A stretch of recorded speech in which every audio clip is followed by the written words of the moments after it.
इस कहानी के शुरू में हम एक कपल को देखते हैं जिनकी चर्च में शादी हो रही है। लड़के का नाम है एडल्फो और उसकी वाइफ नोना। ये दोनों ही एक दूसरे से बहुत प्यार करते हैं, इसलिए इस शादी से भी दोनों बहुत खुश नजर आ रहे थे। शादी के कुछ दिन बाद ही हमें ये पता चलता है कि बचपन में होने वाले लोला की एक एक्सीडेंट की वजह से उसकी बॉडी बहुत ज्यादा डैमेज थी, इसीलिए लोला का मिसकैरेज हो गया। डॉक्टर बताते हैं कि शायद लोला पूरी जिंदगी मां न बन सके और ये चीज लोला को दुखी कर देती है। दिन गुजरते रहे, लोला डिप्रेस्ड थी। एडल्फो उसे जिंदगी में वापस लाने के लिए समझाता है कि इस चीज को अपने जहन पे मत सवार करो, हम कोई बच्चा अडॉप्ट कर लेंगे। लेकिन लोला इस चीज के लिए तैयार नहीं थी, पर एडल्फो उसे मना लेता है और सीन कट होकर हम एक कॉन्वेंट का सीन देखते हैं जहाँ पर लोला और एडल्फो एक बच्चा अडॉप्ट करने आए थे। यहाँ की प्रिंसिपल उन्हें बताती है कि कॉन्वेंट में वही बच्चे पलते हैं जिन्हें या तो सोसाइटी एक्सेप्ट नहीं करती या फिर वो सबसे अलग हो, उनकी बॉडी में कोई कमी हो, जैसे कोई मेंटली अनस्टेबल हो या फिजिकल। एडल्फो यहाँ प्रिंसिपल को बताता है कि लोला भी एक कॉन्वेंट में ही पली है, जबकि लोला को तो हम यहाँ पे काफी कंफ्यूज और डरा हुआ महसूस कर रहे थे, ऐसे जैसे उसे अपना पास्ट याद आ रहा हो। यहीं करीब लोला को म्यूजिक की आवाज आती है, जिस आवाज को फॉलो करते हुए वो एक चर्च में पहुंचती है और दिखती है कि चर्च में टिम और टीना नामी दो बच्चे ये म्यूजिक प्ले कर रहे थे, जो लोला को बहुत पसंद आता है। अचानक वहाँ आसमानी बिजली चमकती है और ये दोनों बच्चे डर कर लोला के पास आ जाते हैं। वो लोला से कहते हैं शायद गॉड हमसे नाराज है। लोला ने समझाती है ऐसा कुछ नहीं है, ये बस बिजली चमक रही है। ये बच्चे लोला के गले लग जाते हैं और लोला को इनसे किसी किस्म की अट्रैक्शन फील होती है, इसीलिए वो एडल्फो को एक छोटे बच्चे के बजाय इन्हें अडॉप्ट करने की बात कहती है। पहले तो एडल्फो इनकार करता है, लेकिन यहाँ नोला अपनी बात मान लेती है और ये लोग इन दोनों बच्चों को अडॉप्ट करके घर ले आते हैं। रास्ते में एडल्फो मॉडर्न म्यूजिक सुन रहा था, जिसे सुनकर ये बच्चे कहते हैं ये म्यूजिक तो डेविल का है। उनकी इन बातों पे एडल्फो और नोला दोनों हंसने लगे थे और ये बात जान गए थे कि ये बच्चे बाहरी दुनिया से बिल्कुल अलग हैं। उन्हें शायद अब तक इस दुनिया के बारे में कुछ पढ़ाया ही नहीं गया। घर आने पर रात में डिनर के बाद टिन और टीना एडोल्फो को जीसस क्राइस्ट का एक क्राउन पहनाते हैं और लोला को एक होली चेन। खाना शुरू करने से पहले फिर टिन और टीना लोला और एडोल्फो को प्रेयर करने को कहते हैं, लेकिन लोला ऐसा नहीं कहती। वो तो इस टाइम अपनी चेन को भी गौर से देख रही थी। ऐसा लग रहा था कि जैसे वो इन चीजों को ना मानती हो। अब जब लोला रात में इन दोनों को रूम में सुलाने के लिए जाती है तो वो दिखती है कि टिन और टीना के सामान में बहुत सी बाइबल और होली क्रॉस रखे हैं। टिन और टीना क्रिश्चियन थे और उनका मानना था कि क्रॉस पूरे घर में लगा देने से डेविल उनके घर नहीं आएगा। लोला उनकी बातों को इग्नोर कर खुद सोने चली जाती है। जब वो सुबह उठी तो उसने देखा कि बच्चे पहले ही उठ चुके थे। लोला उन्हें नाश्ता देती है और टेबल पर टिन और टीना लोला को बताती हैं कि वो जीसस को देख सकते हैं। सिर्फ यही नहीं, अगर लोला चाहे तो वो लोला को भी दिखा सकते हैं। ये बात कहते ही टीना उठकर टिन के मुंह को एक शॉपर से बांध देती है, जिन्हें देखकर लोला घबरा जाती है। टिन बिल्कुल मैं नहीं माना था और उस टाइम पर वो लोला के पीछे इशारा करते हुए कहता है कि मैं जीसस को देख चुका हूँ, और यहाँ टिन उन्हें छोड़ देती है। इससे पहले कि लोला उनसे इस बारे में कोई बात कर पाती, ये लोग मस्ती शुरू कर देते हैं और लोला उनकी इस हरकत को भूल जाती है। अगले दिन इन दोनों बच्चों का स्कूल एडमिशन हो जाता है। स्कूल के पहले ही दिन एक बच्चा इनको बहुत बुली करता है, बहुत तंग करता है। वो इन्हें ड्रैकुला कहकर चिढ़ाता है, लेकिन इनको तो पता ही नहीं था कि ड्रैकुला कौन थे। वो ये सारी बातें आकर लोला को बताते हैं। लोला उन्हें समझाती है कोई बात नहीं, ऐसे परेशान नहीं होते, आप लोग दुनिया के सभी लोगों से थोड़ा अलग हो, इसीलिए आप लोग को एडजस्ट करने में, लोगों के साथ घुलने मिलने में, ये दुनिया देखने में थोड़ा टाइम लगेगा। यहाँ लोला उन्हें बताती है कि मैं भी आपकी तरह थी, मैं भी सब बच्चों से अलग थी, क्योंकि मेरे पास एक पाँव नहीं है। मैंने अपने इस पाँव और अपने मॉम डैड को बचपन में ही एक कार एक्सीडेंट में खो दिया। मुझे भी दुनिया ने बहुत मुश्किल से एक्सेप्ट किया। टिन और टीना उसकी बातें समझ भी जाते हैं। रात होने पर लूला देखती है कि उसके पूरे घर में क्रॉसिफिक्स लगी थी, ये नहीं जीसस के क्रॉस, और ये चीजें लूला को परेशान कर देती हैं। वो एडल्फो से बात करती है और कहती है कि मुझे ये बच्चे बहुत ज्यादा ही रिलीजियस लगते हैं। एडल्फो जवाब में कहता है जाहिर सी बात है, कॉन्वेंट में पढ़े हैं तो रिलीजियस तो होंगे ना। लोला अब जब उन्हें सुलाने जाते हैं तो ये लोग लोला के साथ खेलने लग जाते हैं। खेलते खेलते अचानक वो लोला के मुंह के ऊपर एक शॉपर डाल देते हैं, बिल्कुल ऐसे ही जैसे कुछ दिन पहले टीना ने टिन के मुंह पे डाला था। लोला बिल्कुल मरने ही वाली थी, लेकिन वक्त पे यहाँ एडल्फो आ गया। वो इन दोनों बच्चों को डांट कर यहाँ से ले जाता है। वो जब अपने रूम में बैठी थी तो यहाँ पर दोनों बच्चे आकर उससे माफी मांगते हैं और कहते हैं कि हमें ऐसा नहीं करना चाहिए था, हमें इसकी सजा मिलनी चाहिए। लेकिन लोला कोई भी सजा देने से मना कर देती है। यहाँ हम देखते हैं कि लोला के पास जो लोला का डॉग था वो इन दोनों को देखकर हमेशा से भौंकने लग जाता था। इस टाइम भी वो यहाँ से जाने के लिए लोला के हाथ पे बाइट करके अपने आप को छुड़वा कर भाग जाता है। पता नहीं क्यों वो इन बच्चों से डरता था। अब इन बच्चों ने तो यहाँ ये नोटिस किया कि डॉग ने लोला को काटा है, तो इसका मतलब उसने एक गुनाह किया है जिसकी सजा तो उन्हें मिलनी चाहिए थी। रात होने पर सबके सोने के बाद ये दोनों बच्चे डॉग के खाने के अंदर स्लीपिंग पिल्स मिला देते हैं। डॉग के सोने के बाद वो उसे खींचकर घर के अंदर लेके आते हैं, जिसके बाद ये दोनों मिलकर उस डॉग को काट देते हैं।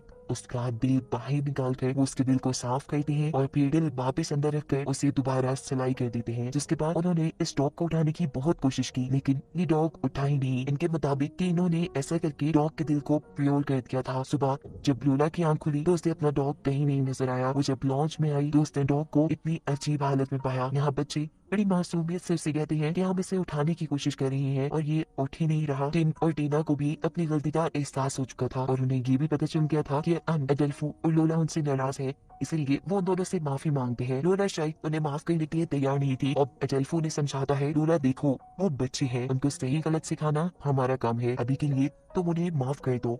लोला उन्हें माफ भी कर देती है। अगले दिन रात में लोला को अपने घर से अजीब आवाजें आती हैं। वो टिन और टीना के रूम में जाकर देखती है तो वो वहाँ नहीं थी। घबरा कर वो उन्हें चेक करने के लिए जाती है तो देखती है कि टिन और टीना घुटनों के बल बैठ कर चल चल कर अजीबोगरीब काम कर रहे थे। वो इन्हें रोकती है, उनके घुटने जख्मी हो चुके थे। वो बैंडेज करती है और उनसे पूछती है कि तुम क्या कर रहे थे। टिन और टीना बताते हैं कि बाइबल के अकॉर्डिंग हमारी सोल्स को प्योर करने के लिए ऐसा जरूरी है। उनकी बातों से टीना फेड अप हो जाती है और उन्हें कहती है ऐसा कुछ नहीं है, ये सारी बातें फेक होती हैं, सिर्फ किताबों में ही मिलती हैं। तुम्हें उन चीजों में और असली दुनिया में फर्क करना सीखना पड़ेगा। अगले दिन हमें दिखाया जाता है कि टिन और टीना के स्कूल के बच्चे और यहाँ पर दोबारा वो शरारती बच्चा टिन और टीना को बुली कहता है। जिसके बाद यहीं से सीन कट होकर हमें दिखाया जाता है उसी बच्चे को जो चर्च में जख्मी हालत में आया है। पता चला कि उसे किसी ने पहाड़ से नीचे धक्का दे दिया था। फौरन उसे हॉस्पिटल ले जाया जाता है और पता चलता है कि वो कोमा में चला गया। लोला को शक था कि ये जरूर टिन और टीना का ही काम है, क्योंकि टिन और टीना ने लोला को बताया था कि ये बच्चा उन्हें तंग करता है। इसीलिए वो कॉन्वेंट में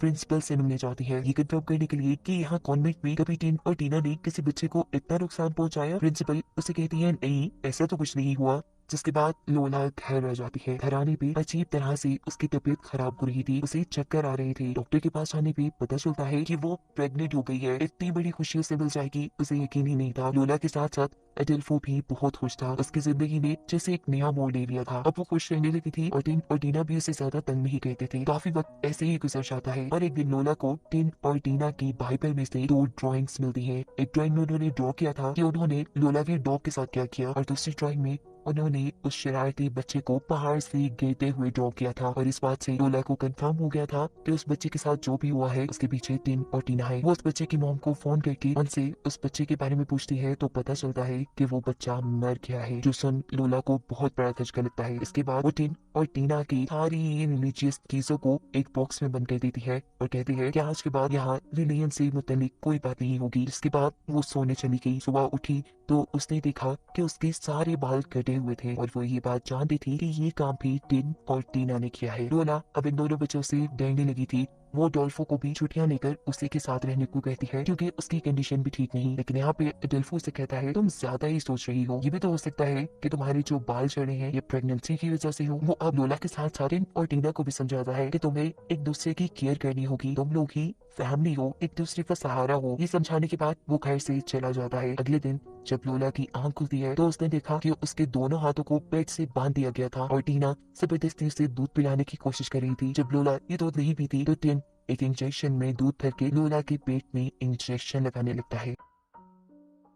उसका ख्याल था कि ऐसे वो बेबी को दूध पिला देगा। इससे पहले कि वो इंजेक्शन लगा देता, लोला किसी तरह अपने हाथ छुड़वाकर इन बच्चों को अपने से दूर रहकर यहाँ से भाग जाती है। वो बहुत ज्यादा डरी हुई थी। उसे लग रहा था कि टिन और टीना उसके बच्चे को नुकसान पहुंचा देंगे। वो नाइफ दिखाकर इन दोनों को अपने बच्चे से दूर रहने का कह रही थी कि तभी अडोल्फो भी घर वापस आ जाता है। ये सब देखकर वो परेशान हो चुका था। वो लोला से कहता है कि ये सब मेरी ही गलती है, मैंने ही इन बच्चों को तुम्हारा ख्याल रखने को बोला था। इससे पहले कि वो लोला से और कुछ कहता, लोला की तबीयत खराब हो जाती है। उसे हॉस्पिटल ले जाया जाता है जहाँ उसके पास एक बेटा पैदा होता है। लोला के बेटे को देखने के लिए टिन और टीना भी हॉस्पिटल आते हैं, जो लोला से उसके बेटे के बैप्टिज्म के बारे में बात करते हैं, लेकिन लोला ये नहीं करवाना चाहती थी। टिन फोर्स कहता है कि नहीं, बैप्टिज्म तो होना चाहिए, वो भी बाइबल के अकॉर्डिंग। उनको टालने के लिए अडोल्फो उनकी हाँ में हाँ मिला देता है, ये जानते हुए भी कि लोला ऐसा नहीं करेगी कभी भी। कुछ दिन ऐसे ही गुजर जाते हैं। लोला घर आ चुकी थी। जब वो सुबह नाश्ता बनाने के लिए किचन में जाती है तो उसे फ्रिज में अंडे नहीं मिलते। ये अंडे टिन और टीना ने ही छुपाए थे ताकि लोला घर से बाहर फॉर्म्स में जाकर अंडे लेकर आए।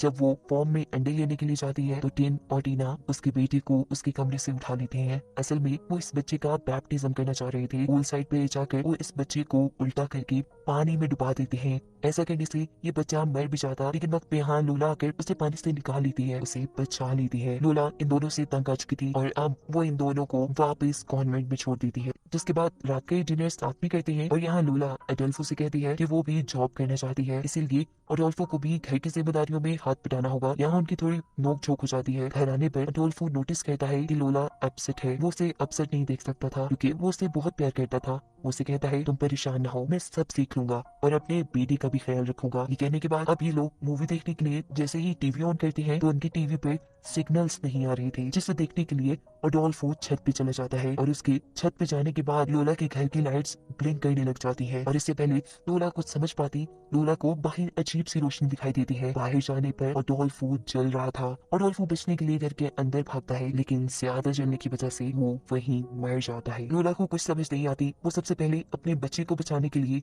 जब उसके रूम में जाती है तो उसका बेटा भी वहां नहीं था। इससे वो बहुत घबरा गई और तभी उसे उसी म्यूजिक की आवाज सुनाई देती है जो टिन और टीना चर्च में बजा रहे थे। उसे लगा कि उसके बच्चे को भी इन दोनों ने मार दिया है, लेकिन तभी उसे अपने बेटे के रोने की आवाज सुनाई देती है। बाथरूम का दरवाजा खोलने पे उसका बेटा वहीं था, जिसे उठाकर वो घर से बाहर आ जाती है और बाहर आते ही बेहोश हो जाती है। उसे होश हॉस्पिटल में आया था, जहाँ डॉक्टर्स के मुताबिक लोला की अब दिमागी हालत ठीक नहीं रही थी। उसे बताया गया कि उसकी दिमागी हालत ठीक न होने की वजह से अब वो अपने बच्चे को नहीं पाल पाएगी। लोला के बेटे को अब कॉन्वेंट को दिया जा रहा था और ये लोला बिल्कुल भी नहीं चाहती थी, लेकिन लोला के हाथ में कुछ भी नहीं था। इस टाइम पर लोला कॉन्वेंट की प्रिंसिपल से पूछती है कि जिस रात अडोल्फो की मौत हुई तब टिन और टीना कहाँ थी। प्रिंसिपल बताती है कि टिन और टीना उस टाइम कॉन्वेंट में थे और अडोल्फो की मौत आसमानी बिजली की वजह से हुई है। लेकिन लोला को यकीन नहीं आ रहा था। वो चाहती थी कि ये काम टिन और टीना ने ही किया है। अगली सीन में हम देखते हैं कि लोला और लोला के साथ टिन और टीना अडोल्फो के फ्यूनरल पे हैं। उसने कॉन्वेंट से टिन और टीना को दोबारा अडॉप्ट कर लिया था क्योंकि अब उसका अपना बेटा कॉन्वेंट पे रहने वाला था और वो नहीं चाहती थी कि टिन और टीना के वहां होते हुए उसके बेटे को कोई खतरा हो। वो टिन और टीना को अपनी नस्लों के सामने रखना चाहती थी। वक्त गुजरने के साथ साथ लोला के दिल में इन बच्चों के लिए सॉफ्ट कॉर्नर भी आ जाता है। हालांकि वो ये बात जानती है कि इन्हीं बच्चों की वजह से उसके हस्बैंड की मौत हुई और उसका बेटा उससे दूर है, लेकिन अब वो कुछ नहीं कर सकती और इन दोनों बच्चों को ही दिखाते हुए ये कहानी यही खत्म हो जाती है।